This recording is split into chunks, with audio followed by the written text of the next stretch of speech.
Alright, here we are in game 1 with Stonescar Burn. This hand looks perfectly fine. We're going to go ahead and keep. Something you need to keep in mind when playing this deck is getting Champion of Chaos up to both of its halves, both Overwhelm and Deadly. And drawing that Oni Ronin was very nice because then I have something that I can play on turn 1. Anyway, so Champion of Chaos, this card is just crazy. 3 power for a 5/5 Overwhelm Deadly is it's just so efficient. There's nothing quite like it. So I drew a Shadow Sigil.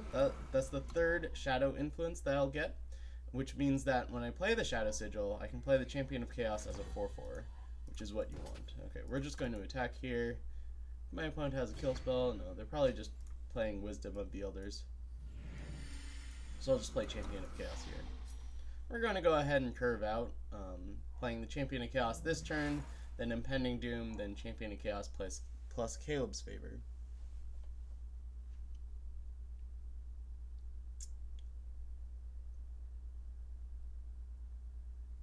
Alright, let's see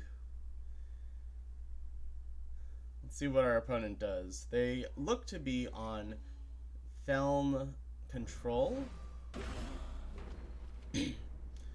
which has a tough time dealing with Champion of Chaos. They can play Withering Witch and then have like a Black Sky Harbinger or Vara's Favor, something to finish something off after it's down to 1 health. But they do have difficulties dealing with the multi-faction Champion of Chaos. For example, that Annihilate, if Champion of Chaos was single faction, could have taken this down, but instead it took down the Impending Doom. Alright, Deathstrike. Okay, so my opponent's actually done a pretty good job of stabilizing here. They still have a bunch of cards in hand. We're going to have a Champion of Chaos now, fully powered Champion of Chaos, and hopefully they don't have another answer. They already used up a Deathstrike, although a Permafrost could be pretty potent against us. Alright, 6 Thunderstrike Dragon. Wow. I have not seen that one. Okay, I need to figure out what I'm going to do here. Well, considering how much burn there is in my deck, I think that killing the Thunderstrike Dragon is probably a good play, because this drops them down to 9. And then on my next attack, assuming they play another Thunderstrike Dragon and try blocking, that will drop them down to 5. And that is in range of my 4 Obliterates, my 4 Flame Blasts, my 4 Umbren Reapers, and my 2 Soulfire Drakes. Oh, but I'm not going to get a chance to do that, as they found another removal spell. Okay. Well, Oni Ronin is going to match up poorly against my opponent's Thunderstrike Dragons. And I believe they just drew another pair, so that's going to be tough. Although, Cabal Countess can get through, so that's pretty nice. If their plan is just to play another Thunderstrike Dragon, then they either have to chump or take 6, and taking 6 puts them in range of even more of my burn spells. Torches are included in that. So let's see if my opponent chooses to attack. It would be a little strange if they didn't, honestly. Playing Wisdom of the Elders instead of just playing another 5/5 is also strange.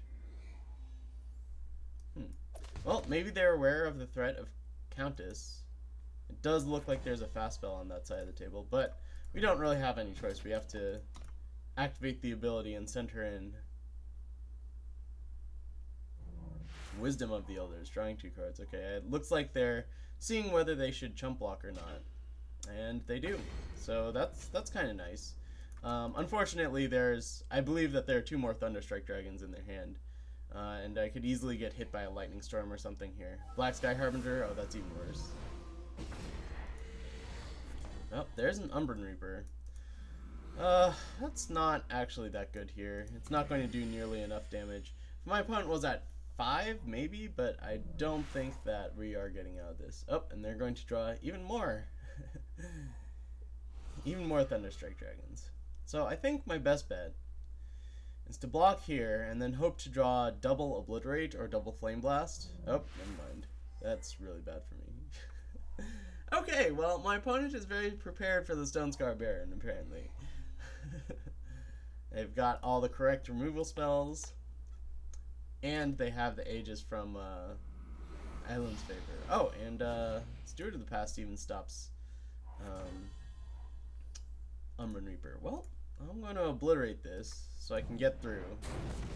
And that breaks the Aegis. So actually, this is not the worst position. My opponent didn't have a fast spell.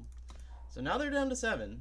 If they just play a Thunderstrike Dragon and I draw a burn spell, I think I can win that game. Storm Dancer. Another Steward of the Past. Okay. Well, I don't want to trade while there's a Steward on the past on the field, because that means that I just lose this unit without getting the Entomb trigger. I'd rather keep it around as a 5/5 flying to, sorry, a 5-power flyer to get some damage through. I don't know what my opponent's Echo Use spell was. Maybe it was just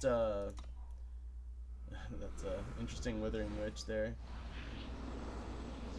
Okay, well, this looks pretty good. I don't know what the Echo spell was. It could have been a Herald Song, I suppose. My opponent's down to 2. I need an answer. But I would have expected them to just have another Thunderstrike Dragon. Oh, it's an unstable form. Oh, and they hit a flyer with Endurance. Wow.